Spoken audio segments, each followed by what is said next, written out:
আজকে আমরা কথা বলবো কতগুলো আপার রেসপিরেটরি ট্র্যাক্ট ইনফেকশন নিয়ে।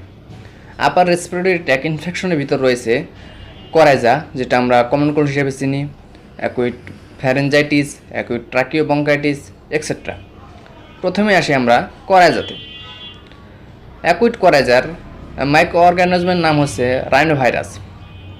অ্যাকুইট করাইজাতে যে সকল ক্লিনিক্যাল ফিচার পাওয়া যায় তা হলো জেনারেল ম্যালাইস বা শরীর ম্যাজম্যাজ করা, আর নেজাল ডিসচার্জ নাক দিয়ে পানি পড়া, স্নিজিং মানে হাসি হওয়া, আর হচ্ছে কফ মানে কাশি থাকা।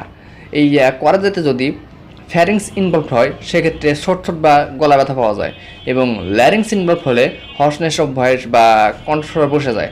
এবং এই অ্যাকুইট করা যদি ব্রঙ্কাইটিস অথবা ট্রাকেটিস দ্বারা কমপ্লিকেটেড হয় তখন সেক্ষেত্রে চেস্ট টাইটনেস এবং হুইস পাওয়া যায়। এখন অ্যাকুইট করাইজার ট্রিটমেন্ট কী? ট্রিটমেন্ট হলো একটা সিম্পল অ্যানালজেসিক, একটা অ্যান্টিপাইরেটিক, একটা অ্যান্টিস্টামিন আর ডিকনজেস্ট্যান্ট। এবার আসি হুপিং কফ। হুপিং কফের অর্গানিজমের নাম হচ্ছে বোর্ডিটিলা পার্টোসিস।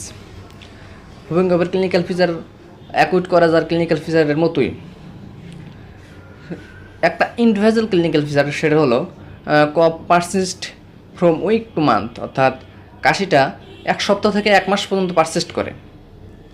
হুপিং কফ ডায়াগনোসিস করার জন্য কয়েকটা ইনভেস্টিগেশন করা হয়, যেমন ব্যাকটেরিয়াল কালচার, পিসিআর। পিসিআরটা হচ্ছে পলিমেরেজ চেইন রিয়াকশন, এটা নেজোফ্যারিঞ্জিয়াল সব থেকে করা হয়, অথবা সিরোলজিক্যাল টেস্টিং করা হয়। আর ট্রিটমেন্ট হিসেবে একটা ম্যাক্রোলাইট অ্যান্টিবায়োটিক দেওয়া হয়। এবার আসি রাইনোসাইনোসাইটিসে। রাইনোসাইনোসাইটিসের ক্লিনিক্যাল ফিচার হিসেবে পাওয়া যায় নেজাল কনজেকশন বা ব্লকেজ, অর্থাৎ নাক বন্ধায় থাকা, নেজাল ডিসচার্জ নাক দিয়ে পানি পড়া, ফেসিয়াল পেইন বা প্রেশার অনুভূত হওয়া, এবং লস অফ স্মেল অর্থাৎ ঘ্রাণ শক্তি কমে যাওয়া। জেনারেল এক্সামিনেশন করলে দেখা যায় মিউকাস মেমব্রেনটা ফোলা এবং পাস। রাইনোসাইনোসাইটিস ডায়াগনোসিস করার জন্য অবশ্যই নেজাল পলিপ অথবা ডেন্টাল ইনফেকশন আছে কিনা তা এক্সপ্লোর করে নিতে হয়। রাইনোসাইনোসাইটিসের ট্রিটমেন্ট: টপিক্যাল গ্লুকোকর্টিকোস্টেরয়েড, নেজাল ডিকনজেস্ট্যান্ট। যদিও সেখানে ব্যাকটেরিয়াল ইনফেকশন প্রেজেন্ট থাকে, তারপরেও সেখানে 5 দিন পর অ্যান্টিবায়োটিকটা স্টার্ট করা বা শুরু করা উচিত।